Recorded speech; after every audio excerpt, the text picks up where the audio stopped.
Good morning students. I hope you all are well. Today we will discuss our worksheet number 32. हमें इस worksheet में हमारे English के chapter number 2 Nelson Mandela a long walk to freedom से एक paragraph दिया हुआ है। हमें उस पैराग्राफ को रीड आउट करना है और उसके बाद हमसे क्वेश्चंस पूछे हुए हैं और हमें उन क्वेश्चंस के आंसर जो है वो देने हैं। चलिए स्टार्ट करते हैं। तो पहले हम डिस्कस करते हैं कि जो हमें पैराग्राफ दिए हुए हैं 3 हमें यहाँ पर, तो इसमें जो है वो क्या सिनेरियो जो है वो हमें दिखाया गया है। नेल्सन मंडेला ने अपनी एक ऑटोबायोग्राफी लिखी है a long walk to freedom, जो कि साउथ अफ्रीका के फर्स्ट ब्लैक प्रेसिडेंट बने थे। तो उन्होंने अपना वो फर्स्ट डे बताया है कि जिस दिन उनको सेरेमनी हो रही थी और जिस दिन उनको चूज़ किया गया था कि आज जो है ये फर्स्ट ब्लैक प्रेसिडेंट बनेंगे और वहाँ पर जाकर उनको शपथ लेनी थी फर्स्ट ब्लैक प्रेसिडेंट के रूप में। तो उस दिन का जो सिनेरियो है वो इन्होंने इन पैराग्राफ्स में दिखाया हुआ है। तो चलिए स्टार्ट करते हैं। सबसे पहले वो कहते हैं our nation should not be judged by how it treats its highest citizens but its lowest ones. वो बताते हैं कि एक नेशन को जो है इस बात से जज नहीं किया जाना चाहिए कि वो अपनी कंट्री में रहने वाले जो हाईएस्ट सिटीजन है वो उनके साथ कैसा बिहेवियर जो है वो अपनाते हैं, बल्कि उनको जो है वो देखना चाहिए कि उनकी कंट्री में रहने वाले जो लोवेस्ट सिटीजन हैं उनके साथ वो किस तरीके का एटीट्यूड शो करते हैं, कैसा उनका बिहेवियर है उनके प्रति। तो एक कंट्री को, एक नेशन को जो है वो इस बात से जज किया जाना चाहिए कि वो सबको जो है वो इक्वली ट्रीट करते हैं या नहीं। तो फर्स्ट जो है वो हम पैराग्राफ स्टार्ट करते हैं। 10th में डॉन ब्राइट एंड क्लियर। वो बताते हैं कि 10 मई का वो दिन जो है वो बहुत ही ज़्यादा क्लियर था, बहुत ही ज़्यादा ब्राइट था। For the past few days I had been pleasantly beside by dignitaries and world leaders who were coming to pay their respects before the inauguration. वो बताते हैं कि जिस दिन उनको वहाँ पर सेरेमनी में शपथ लेना था उस दिन जो है बहुत बड़े बड़े वर्ल्ड लीडर्स, दूसरी कंट्रीज़ के नेता जो है वो वहाँ पर आए हुए थे उनके इनॉग्रेशन में पार्टिसिपेट करने के लिए, उनको रिस्पेक्ट देने के लिए। The inauguration would be the largest gathering ever of international leaders on south African soil. और वो बताते हैं कि आज तक साउथ अफ्रीका में जितनी भी सेरेमनीज़ हुई हैं प्रेसिडेंट की, तो उसमें जो है वो सबसे बड़ी और सबसे पहली ऐसी हुई है इनॉग्रेशन जिसमें इतने ज़्यादा आदमी जो है वो इंटरनेशनल लीडर्स जो है वो इकट्ठा हुए हैं। The ceremonies took place in the lovely sandstone amphi theatre formed by the union building in Pretoria. और वो बताते हैं कि ये जो सेरेमनी है वो कहाँ पर की जा रही थी, वो यूनियन बिल्डिंग में प्रिटोरिया की वहाँ पर की जा रही थी। और वहाँ पर एक एम्फी थिएटर बनाया हुआ था सैंडस्टोन के ऊपर, यानी कि एक जगह जहाँ पर सेरेमनी जो है वो की जा रही थी। For decades this had been the seat of white supremacy and now it was the site of a rainbow gathering of different colors and nations for the installation of South Africa's first democratic non-racial government। वो बताते हैं कि आज तक ये जो जगह है यहाँ पर वाइट सुपरमेसी थी, यानी कि यहाँ पर जितने भी प्रेसिडेंट बने हैं उनकी स्किन का कलर जो है वो वाइट था, सिर्फ वो ही बनते थे, उन्हीं की सुपरमेसी वहाँ पर चलती थी। परंतु अब जो है वो बताते हैं कि यहाँ पर डिफरेंट कलर्स के, डिफरेंट नेशंस के सभी आदमी जो है वो आज इकट्ठा हुए हैं, क्योंकि साउथ अफ्रीका में पहली बार जो है वो नॉन रेशियल गवर्नमेंट बनने जा रही थी, यानी कि पहली बार किसी ब्लैक पर्सन को एज अ प्रेसिडेंट जो है वहाँ पर चूज़ किया गया था। ये था हमारा फर्स्ट पैराग्राफ। चलिए अब आगे सेकंड पैराग्राफ करते हैं। On that lovely autumn day I was accompanied by my daughter Zenani. और उस दिन जो है उनके साथ जब उनको शपथ लेनी है तो उनकी डॉटर जिसका नाम जिनैनी है वो उनके साथ में है। ऑन द पोडियम, जहाँ पर खड़े होकर उनको जो है अपनी स्पीच देनी है उसे पोडियम बोलते हैं। वहाँ पर वो बताते हैं कि उनसे पहले 2 आदमी जो है वो आकर शपथ ले चुके हैं। और वो 2 आदमी कौन है? The first one is Mister De Klerk was first sworn in as second deputy president. वो बताते हैं कि मिस्टर डे क्लार्क जो कि एज सेकेंड डिप्यूटी प्रेसिडेंट वहाँ पर आकर शपथ ले चुके हैं। Then Thabo Mbeki was sworn in as first deputy president, और थाबो मबेकी जो है वो फर्स्ट डिप्टी प्रेसिडेंट के रूप में आकर वहाँ पर शपथ ले चुके हैं। अब इसके बाद जो है वो नेल्सन मंडेला की टर्न आती है। When it was my turn, जब उनकी बारी आती है, I pledged to obey and uphold the constitution and to devote myself to the well-being of the republic and its people। अब वो जो है वो प्लेज लेते हैं कि मैं हमारी जो कॉन्स्टिट्यूशन में, हमारे संविधान में जो भी लॉज बनाए हुए हैं, जो कानून बनाए हुए हैं, मैं उन सब का सम्मान करूँगा और अपने आप को अपनी कंट्री के लिए और इस कंट्री के सभी पीपल्स के लिए अपने आप को डिवोट करूँगा। तो ये था हमारा सेकंड पैराग्राफ। चलिए अब थर्ड पैराग्राफ करते हैं। Third is we who were outlaws not so long ago। अब यहाँ पर हमें देखना है वी वर्ड जो है वो किन के लिए यूज़ हुआ है।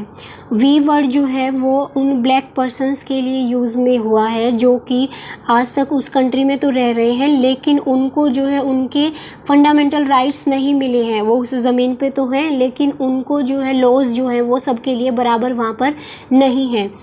Have today been given the rare privilege to be the host of the nations of the world on or on soil। अब वो बताते हैं कि आज फाइनली जो है उनको उनके वो सारे अधिकार दे दिए जाएंगे जिनको वो डिज़र्व करते हैं। We thank all of our distinguished international guests for having come to take possession with the people of our country of what is after all a common victory for justice, for peace, for human dignity. और वो जो है आप सबको thanks बोलते हैं कि जितने भी इंटरनेशनल गेस्ट यहाँ पर आए हुए हैं इस सेरेमनी को अटेंड करने के लिए। वो बताते हैं कि हमारे लिए आज ये एक कॉमन विक्ट्री है कि आज हमें जस्टिस मिला है, आज हमें शांति मिली है, आज हमें हमारी पहचान मिली है जो कि आज तक हमें नहीं मिली थी। We have at last achieved our political emancipation. अब वो कहते हैं कि हमें जो है फाइनली बड़ी ही मुश्किल से आज फ्रीडम मिली है, इमेंसिपेशन मिली है, आज़ादी मिली है। We pledge our self to liberate all our people from the continuing bondage of poverty, deprivation, suffering, gender and other discrimination. और वो कहते हैं कि आज हम यहाँ पर शपथ लेते हैं कि हम जो है सभी आदमियों को लिबरेट करते हैं, सबको आज़ाद करते हैं कि किसी के साथ भी उसकी गरीबी को लेकर, उसके जेंडर को लेकर, उसकी स्किन कलर को लेकर किसी भी तरीके का कोई भेदभाव आज के बाद इस कंट्री में नहीं किया जाएगा। Never never and never again shall it be that this beautiful land will again experience the oppression of one by another।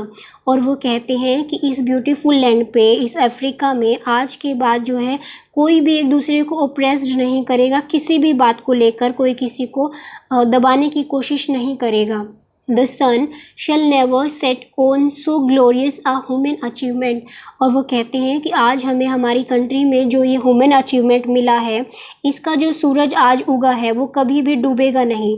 Let freedom reign, God bless Africa। और वो अपनी स्पीच में बोलते हैं कि अपनी कंट्री को बोलते हैं कि आज हमें जो आज़ादी मिली है, आज सब जो है वो आज़ाद होने की खुशी मनाते हैं। और वो अपनी अफ्रीका को गॉड ब्लेस बोलते हैं कि जो हमें आज़ादी मिली है वो हमेशा हमेशा के लिए बनी रही, क्योंकि उनको ये फ्रीडम लेने के लिए बहुत ज़्यादा जो है स्ट्रगल करना पड़ा। नेल्सन मंडेला को 30 इयर्स तक जो है वो जेल में रहना पड़ा था। तो ये था हमारा पैराग्राफ जो हमें दिया हुआ था। तो चलिए अब इसके क्वेश्चन आंसर्स देखते हैं। First question is who were coming before the inauguration. Inauguration वाले दिन जो है वहाँ पर कौन कौन आया हुआ था। बहुत बड़े बड़े डिग्नेटरीज़ एंड वर्ल्ड लीडर्स जो है वो इंटरनेशनल वहाँ पर आए हुए थे। तो हमारे जो है फर्स्ट क्वेश्चन का आंसर जो है वो फर्स्ट पैराग्राफ में दिया हुआ। Second question is where did the ceremony take place and why. Ceremony जो है वो कहाँ पर की जा रही थी और क्यों की जा रही थी। सेरेमनी जो है वो यूनियन बिल्डिंग इन प्रिटोरिया में की जा रही थी और वहाँ पर इसलिए की जा रही थी क्योंकि आज तक वहाँ पर हमेशा वाइट सुपरमेसी रही है, लेकिन आज जो है उनको पहली बार ऐसा मौका मिला है कि वहाँ पर नॉन रेशियल गवर्नमेंट जो है वो बनने जा रही है। तो हमारे सेकंड क्वेश्चन का आंसर जो है वो ये हो जाएगा। Third question is who accompanied Nelson Mandela on the inauguration.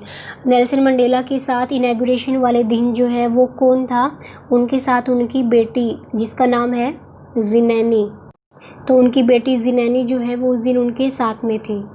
Question number 4 what does we refer in the first line of the passage. We word जो है वो उन ब्लैक पर्सन्स के लिए यूज़ किया गया है जो आज तक आउटलॉज थे, जिनको उनके अधिकार, उनके फंडामेंटल राइट्स नहीं मिले थे, और आज जो है वो उनको एक कॉमन विक्ट्री मिली है। तो वी वर्ड जो है उन सब के लिए यूज़ किया गया है। Next question is what did the people of south Africa achieve at last. Last में साउथ अफ्रीका के पीपल को क्या मिलता है? पॉलिटिकल इमेंसिपेशन, यानी कि उनको एक फ्रीडम मिलती है, आज़ादी मिलती है। नेक्स्ट क्वेश्चन है find the word from the passage which means. आपको जो है यहाँ पर कुछ वर्ड्स दिए हुए हैं जिनका मीनिंग आपको देखना है, और आपको पैराग्राफ में सेम वर्ड दिया हुआ है वो आपको फाइंड आउट करना है। First is an open space surrounded by sloping land. एक ओपन स्पेस जो कि स्लोपिंग लैंड से सराउंडेड है उसको क्या बोलते हैं? एम्फी थिएटर बोलते हैं, जो कि आपका फर्स्ट पैराग्राफ में दिया, तो इसका आंसर एम्फी थिएटर हो जाएगा। Next is platform uh person stand on when giving a speech. जब भी कोई आदमी स्पीच देता है तो वो कहाँ पर खड़े होकर देता है? उस प्लेटफॉर्म को क्या बोलते हैं? उसको हम बोलते हैं पोडियम, जो कि आपका पैराग्राफ नंबर 2 में दिया हुआ है। Next is slavery. स्लेवरी का मतलब होता है गुलामी करना, और इसका मीनिंग हमारा हो जाएगा बॉन्डेज। नेक्स्ट इज़ फ्रीडम का मतलब होता है आज़ादी, और वो हमें यहाँ पर दिया हुआ है वर्ड लास्ट में इमेंसिपेशन, तो इसका आंसर ये हो जाएगा। Next is there are nouns in the text formation which are formed from the corresponding verbs from gone by suffixing at ION और MENT। यानी कि आपको इस पैराग्राफ में कुछ एक ऐसे नाउन्स, कुछ एक ऐसे वर्ड्स जो हैं वो दिए हुए हैं जिनके लास्ट में ION और या फिर MENT वर्ड जो हैं वो एज अ सफिक्स यूज़ हुए हैं। ऐसे वर्ड आपको इसमें दिए हुए हैं। तो यहाँ पर इन आपको जो एग्जांपल भी दिए हुए हैं, जैसे फर्स्ट इज़ रिबेलियन। तो रिबेलियन जो है इसके लास्ट में आप देखोगे कि ION जो है वो एक सफिक्स यूज़ हुआ है। जैसे आप हिंदी में उपसर्ग और प्रत्यय करते हैं, इसी तरह से इंग्लिश में प्रफिक्स और सफिक्स होते हैं। तो रिबेलियन एक नाउन है और इसका वर्ब जो है वो क्या हो जाएगा? रेबल हो जाएगा। Second is constitution. कॉन्स्टिट्यूशन के लास्ट में भी आप देखोगे ION जो वर्ड है वो सफिक्स जो है वो यूज़ हुआ है, और इसकी वर्ब जो है वो कॉन्स्टिट्यूट हो जाएगी। ऐसे ही वर्ड्स जो हैं आपको ऊपर पैराग्राफ में दिए हुए हैं वो आपको फाइंड आउट करने हैं। हम एक दो एग्जांपल और देखते हैं। देखिए यहाँ पर कई सारे वर्ड दिए हुए हैं, और भी हैं इसमें, आपको वो फाइंड आउट करने हैं। जैसे दिया हुआ है डिप्रीवेशन, इसके लास्ट में ION सफिक्स जो है वो यूज़ हुआ है।